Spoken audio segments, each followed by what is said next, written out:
We are back with John. Let's get into it. How do you use those brushes? There's a method to using the carbon fiber brush, and I seem to describe it to people at the cache all the time. So your record's on the platter and it's spinning. Your carbon fiber brush, you've already given it the little sweep to get any existing dust off it.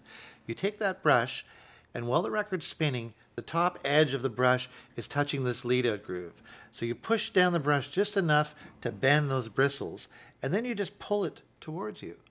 And if you do it that way, there's no trailing edge of dust. It removes all the dust by doing that. The carbon fiber brush is not a brush that you do this with. That's more of the velvet brush method, and that often leaves stuff on the, it's very frustrating. It almost always leaves something on the record.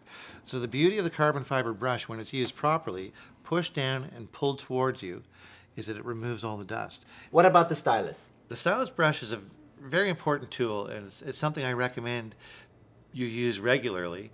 It's something that you develop a little bit of a knack for after using it many times. You have to be very careful. Now remember, the Stylus is attached to a cantilever, and it's very fragile.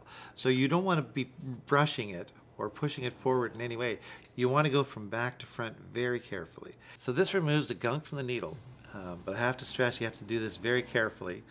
But if you do this consistently, your records are going to sound better and they're going to last longer. Thank you, John. We spoke about brushes. Next time we'll talk about record cleaning machines.